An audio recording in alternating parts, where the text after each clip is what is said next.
Hello my dear friends, how are you my dear friends. मैं हूं सुधीर सचदेव और दोस्तों अब आपके सामने लेकर आया हूं और केस स्टडीज जो इंडियन कॉन्ट्रैक्ट की हमारी चल रही हैं जारी रहेंगी दोस्तों। और उससे पहले मैं आपको बता दूं कि आने वाली 26 दिसंबर को 12 बजे दोपहर सीए फाउंडेशन का हमारा ये कॉम्बैट होने जा रहा है, बहुत ही जबरदस्त। 40 क्वेश्चन आएंगे, 60 मिनट होंगे, 1 करोड़ तक के प्राइजेस हैं और ये प्राइजेस जो है आप जीत सकते हैं माय डियर फ्रेंड्स।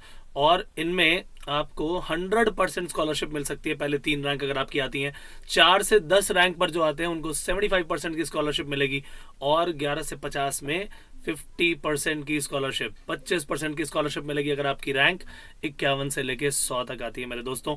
बिल्कुल फ्री है ये और इसके पूरे के पूरे क्वेश्चन के वीडियो सॉल्यूशंस भी आपको बाद में दिए जाते हैं। आपको रियल टाइम रैंक पता लगती है, बिल्कुल फ्री है आपके लिए। आपको केवल और केवल करना क्या है, इस कोड का इस्तेमाल करना है और सुधीर10 ये कोड अगर आप यूज कर लेते हैं तो ये आपके लिए टेस्ट पूरी तरह से फ्री हो जाएगा। इसका जो लिंक है वो मैंने आपको इसी वीडियो के डिस्क्रिप्शन बॉक्स में दे दिया है।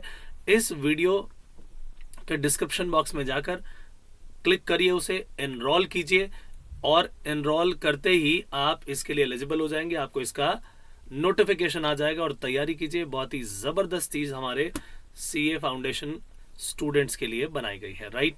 सो माय डियर फ्रेंड्स, पहले ये क्या होता था, केवल और केवल एंड्रॉयड में अवेलेबल होता था। अब ये एप्लीकेशन वेब पर भी अवेलेबल होता है। ध्यान रखिएगा, लाइव टेस्ट है आपके लिए, बेहद इंपॉर्टेंट। सो चलिए स्टार्ट करते हैं आज के क्वेश्चंस का काम। और क्वेश्चन जो हमारा इस केस स्टडी में है, क्वेश्चन नंबर 61 देखते हैं ये क्या कहता है। X had traveled from Delhi to Kolkata by air and the ticket bore conditions in fine print. सारी की सारी कंडीशन उस पर क्लियर कट मेंशन थी। Whether these conditions can be considered to have been communicated to the passenger of the airline, क्या उसे पहले से कंडीशंस बताई जा चुकी हैं, क्या ये कंसिडर किया जा सकता है। माय डियर फ्रेंड्स, ये है सवाल। और अब चाहे उसने कुछ किया नहीं किया, लेकिन क्या उस पैसेंजर की तरफ से ये ट्रीट कर लिया जाए कि उसने सारी की सारी कंडीशंस को एक्सेप्ट भी कर लिया। अगर ऐसा है तो माय डियर फ्रेंड्स, ऐसा बिल्कुल होता है जब उस टिकट पर each and everything fine print में अवेलेबल है, आपको वो दिखाई दे रही है अच्छी तरह से, तो वो कंडीशंस पूरी तरह से वैलिड मानी जाएंगी और ये मान लिया जाएगा कि उसकी एक्सेप्टेंस जो है, इंप्लाइड एक्सेप्टेंस इस ट्रैवलर ने दे दी है। तो ये कॉन्ट्रैक्ट पूरी तरह से फाइनल हो जाता है। इसको कम्युनिकेट करने की जरूरत नहीं होती और इस टिकट को लेते ही सारी की सारी कंडीशंस उस पर एप्लीकेबल हो जाएंगी, राइट। नेक्स्ट क्वेश्चन जो हमारे पास आता है, क्वेश्चन नंबर 62 देखते हैं क्या लिखा है। P delivered some clothes to dry cleaner for which she received a laundry receipt containing a condition that in case of loss customer would be entitled to claim 15% of the market price of the value of the article। अब बताओ भैया हुआ क्या। उसने तो ये साड़ी दे दी थी और ये साड़ी खो गई। इस ड्राई क्लीनर ने उस साड़ी का क्या किया, उसकी साड़ी खो गई और अब ड्राई क्लीनर कहता है जी एक काम करो, आप अपना 15% ले लो। क्या ड्राई क्लीनर से वो 15% ही क्लेम करेगी या उससे ज्यादा क्लेम कर सकती है? क्या वो फुल प्राइस क्लेम कर सकती है कि नहीं? माय डियर फ्रेंड्स, अब आप कहेंगे जी कंडीशंस तो पहले से लिख दी थी, और अगर कंडीशंस पहले लिख दी थी, लॉन्ड्री रिसीट पे क्लियर कट नजर आ रही हैं और उसने इन कंडीशंस को इसका मतलब एक्सेप्ट कर लिया, तो ये भी वैलिड होनी चाहिए। माय डियर फ्रेंड्स, इस बात का आप ध्यान रखेंगे कि जो भी कंडीशंस हो वो रीजनेबल कंडीशंस होनी चाहिए, तभी वैलिड मानी जाती हैं। अगर आप यहां से ध्यान से देखें तो ये तो रीजनेबल कंडीशन है ही नहीं।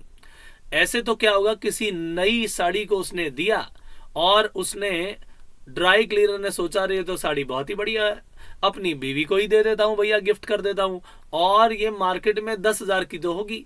अगर मैंने उसे ये कह दिया कि साड़ी खो गई, खराब हो गई, तो केवल 15% देना पड़ेगा। अरे भैया, जिसकी मार्केट वैल्यू 10,000 है, 1500 रुपए में मिल रहा है, तो क्यों ना ऐसा कर दिया जाए। अगर ये ड्राई क्लीनर ने सोच लिया तो भैया इस पी का नुकसान हो सकता है। ये जो 15% वाले इस अमाउंट की, इस कॉम्पनसेशन की यहां बात की गई है, ये कंडीशन तो डाल दी गई, लॉन्ड्री रिसीट पर। लेकिन माय डियर फ्रेंड्स, ये रीजनेबल कंडीशन नहीं थी।